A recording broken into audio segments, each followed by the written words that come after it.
Math 3, Unit 7, Right Triangle Trigonometry. SOHCAHTOA may sound familiar. I hope that it does. It stands for all you need to know about right triangle trig. S stands for sine. C stands for cosine. And T stands for tangent. So SOH for SOHCAHTOA means that the sine of theta equals the opposite side over the hypotenuse side. It's the ratio. Theta is a Greek letter spelled T-H-E-T-A, and it's used for angle measure.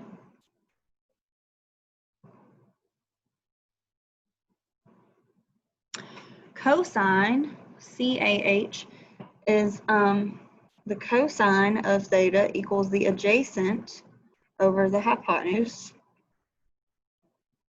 And tangent of the angle theta is going to equal the opposite side over the adjacent side. If you can remember SOHCAHTOA, then you will be fine for right triangle trig. So trig ratio is the ratio of the lengths of two sides of a triangle. Is called the trigonometric ratio. The three most common ratios are sine, cosine, and tangent, which are abbreviated with SIN, COS, and TAN, respectively. So when we look at this, we're going to look at angle R. You can give that the name theta. You can call it angle R. We're looking at sine of R, cosine of R, tangent of R. I always recommend marking up your triangle, labeling the sides, opposite, hypotenuse, and adjacent.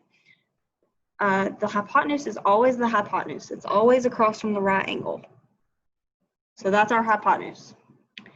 The opposite and the adjacent, though, depend on which angle you're talking about. If you're talking about angle S or angle R, it's different. Adjacent means next to. So I'm right next to, so angle S here is the adjacent side to angle R. And R here is the opposite side to angle R. So the sine of R equals the opposite over the hypotenuse, or R over T. The cosine of R is the adjacent side over the hypotenuse, so that would be S over T. And the tangent of R equals the opposite over the adjacent, OA, so R over S.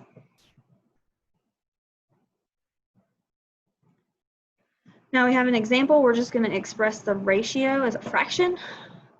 You can do it as a decimal as well. I'm just going to worry about the fraction. I'm not going to worry about the decimal. So we are using A, sine of A, cosine of A, and tangent of A. So this is our theta, this is our angle. So if this is A, 13 is always our hypotenuse because it's across from our right angle.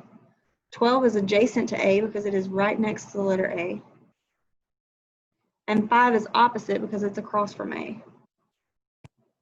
So sine is the opposite over the hypotenuse, or 5 over 13. Cosine is the adjacent over the hypotenuse, or 12 over 13. And tangent is the opposite over the adjacent, or 5 over 12. We are going to use the next three triangles to just write our ratios. And I'm just going to do J on this one, L on this one, and J on this one. So the angle J, 12 here is our opposite, 20 is our hypotenuse, and 16 is our adjacent. So the sine of J is going to equal our opposite over our hypotenuse, which is 12 over 20. We are going to simplify that fraction when possible. To simplify the fraction in your calculator, so you don't have to do anything, you can just hit 12 divided by 20, math, fraction, enter, and you get 3/5.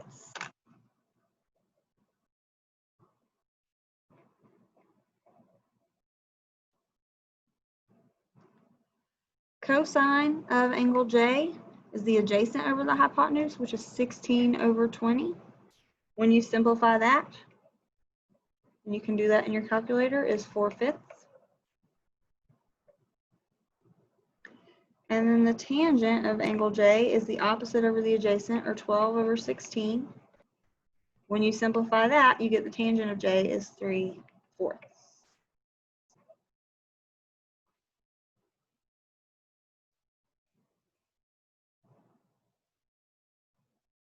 Number 2, we're going to look at angle L. That makes 32 the opposite, 24 the adjacent, and 40 is still our hypotenuse. So L, sine of L, is the opposite over the hypotenuse, or 32 over 40. That simplifies to 4/5.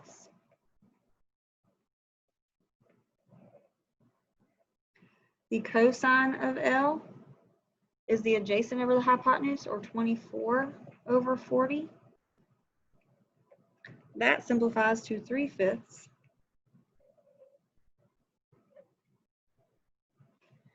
And then the tangent of L is the opposite over the adjacent, or 32 over 24. And that simplifies to 4/3.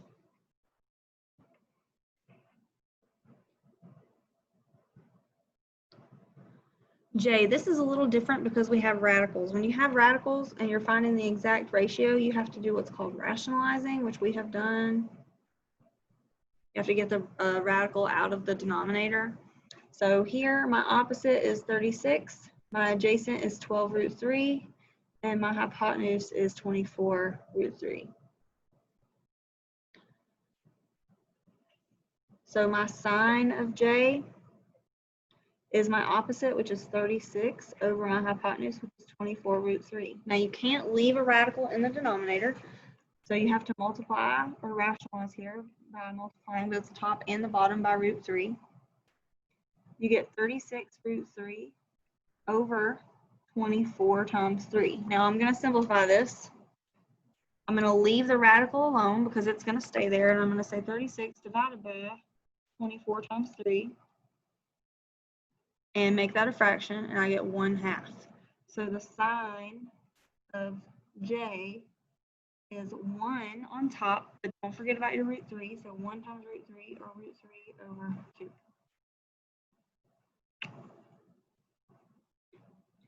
The cosine of J is the adjacent over the hypotenuse of 12√3 over 24√3. Your √3's cancel, and you get 1/2 there.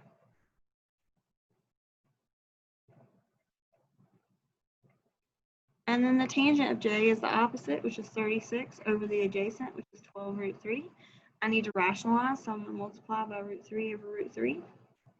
You get 36√3 over 12 times 3. 36 divided by 12 times 3 is 1. So those cancel, and you get just √3.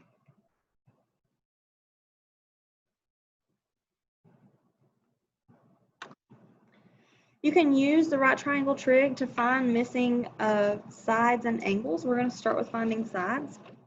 Anytime you type in a trig function in your calculator, you have to check the mode of your calculator. When we're working with triangles and such, you need your calculator to be in degrees mode.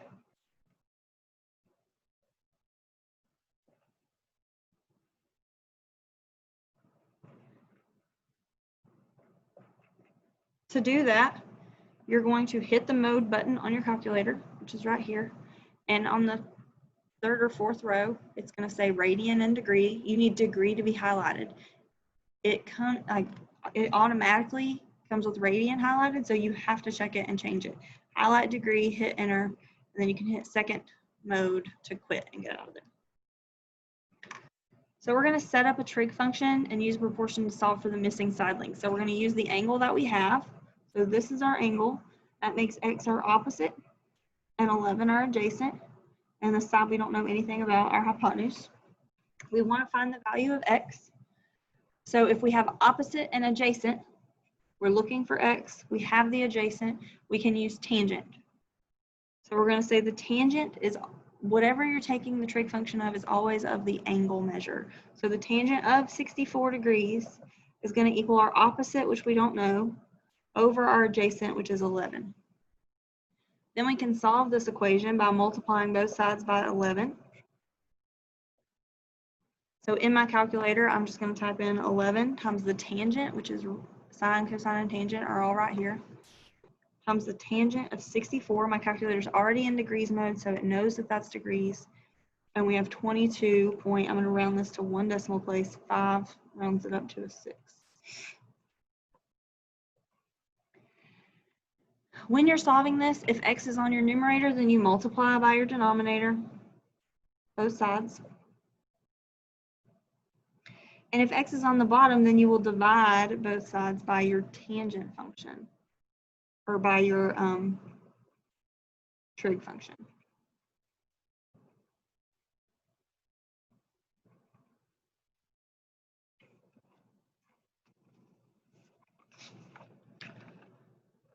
Back, we're going to do a couple more. The key to this is online, so we're just going to do a few of these, not all of them. So we've done a tangent, now we're going to do a cosine, and then we will do a sine. So we're going to do this one here and this one here. The key to the rest are online. So if this is the angle we have and we're looking for x, x is our adjacent, 29 is our hypotenuse. Remember, TOA. So we have A and H, so that means we have to use cosine. So the cosine of our 29-degree angle is going to equal our adjacent side, which is x, over our hypotenuse, which is 29. Multiply those sides by 29, and you get x equals. In your calculator, you'll type in 29 cosine of 29, and you get 25.4.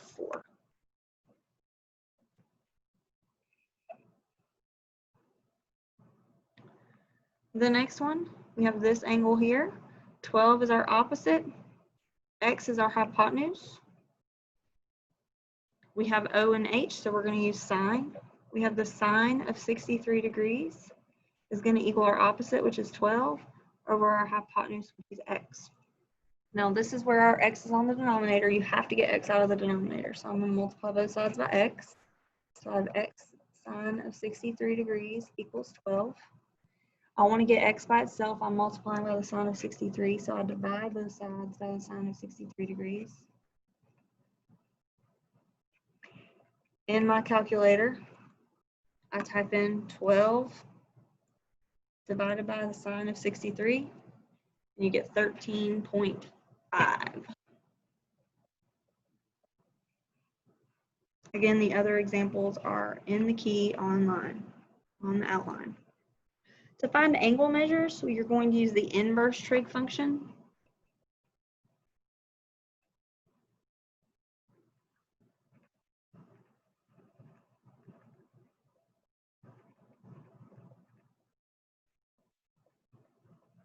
The inverse trig function is second, and then whatever trig function it is on the calculator. So if you look above sine, cosine, and tangent on your calculator, you have sine, that -1 is the inverse, cosine inverse, tangent inverse. So for this one, if we want to find this angle T, so if you don't know the angle, we have the opposite, we have the hypotenuse. So we're going to say the sine of angle T, or of theta, is going to equal our opposite, which is 29, over our hypotenuse, which is 34. To undo sine, you take the inverse of both sides. So what you're saying is the inverse sine of the whole thing.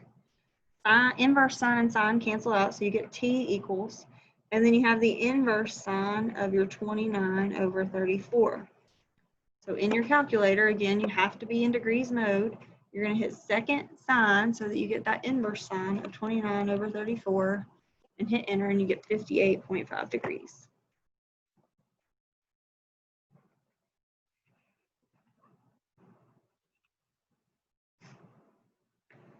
All right, we are going to do 2 of these. We've done sine, so we're going to do 1 here, and we'll do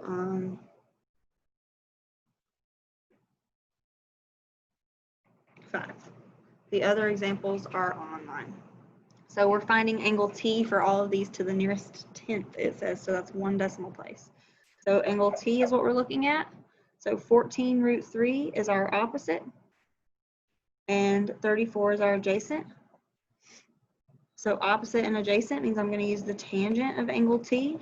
That's going to equal our opposite, which is 14 root 3, over our adjacent, which is 34. To undo the tangent, you take the inverse tangent of the whole thing. So you get T equals the inverse tangent of 14 root 3 over 34.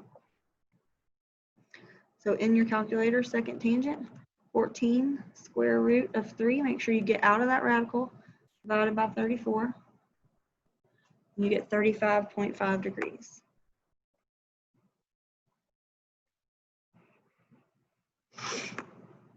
And number 5, we're looking for angle T.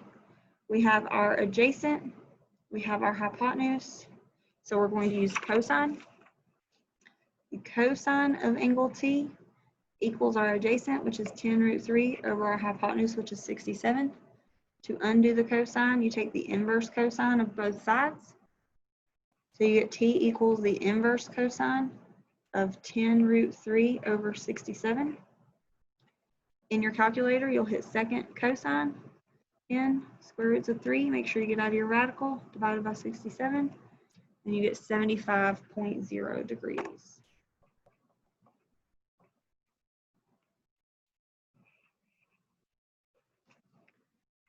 Looking at a few application problems here. Geography, Diego used a theodolite to map a region of land for his class in geomorphology. To determine the elevation of a vertical rock formation, he measured the distance from the base of the formation to his position and the angle between the ground and the line of sight to the top. So we have a vertical rock formation, or like a rock wall. We have this kid named Diego, who's over here. His distance from him, where he's at, to the rock formation is 43 meters. So this distance here is 43 meters. The angle of his line of sight to the top of the rock formation right here is 36 degrees. So this creates a right triangle, because we're talking vertically here. What is the height of the formation to the nearest meter? So what we have here, if we use this angle, is we have our opposite here, which is our height. We have our adjacent, which is the 43. So we're going to say the tangent of 36 degrees equals our opposite, which we don't know, over our adjacent, which is 43. Multiply both sides by 43. And in your calculator, 43 times the tangent of 36 is 31.2. It says to the nearest whole meter. So our height is 31 meters.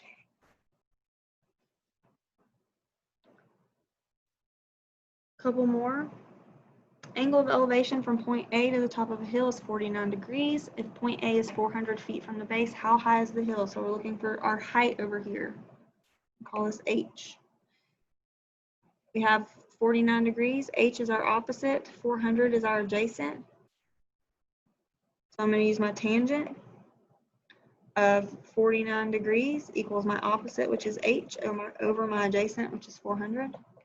Multiply both sides by 400.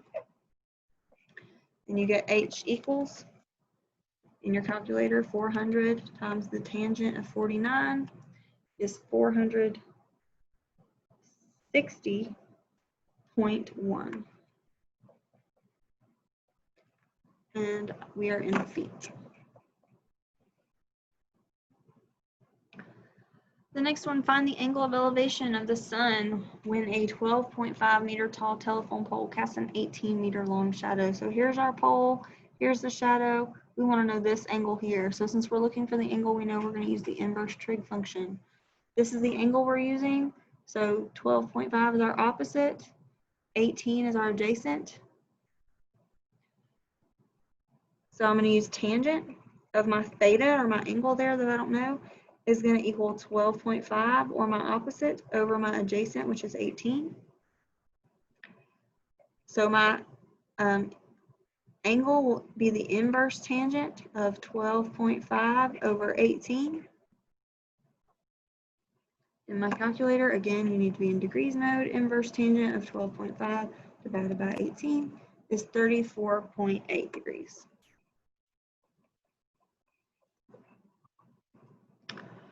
A ski run is 1,000 yards long with a vertical drop of 208 yards. Find the angle of depression from the top of the ski run to the bottom. So the angle of depression is your line of sight looking down. To find this angle, I'm going to make this a rectangle here. So then I know that this is 208. I've got my hypotenuse. I've got my opposites. I'm looking for that angle, so I'm going to use the sine. Sine of that angle theta is going to equal my opposite, which is 208, over my hypotenuse, which is 1,000. So I'm going to say the inverse sine of 208 over 1,000 is going to equal my angle theta, which is 12 degrees.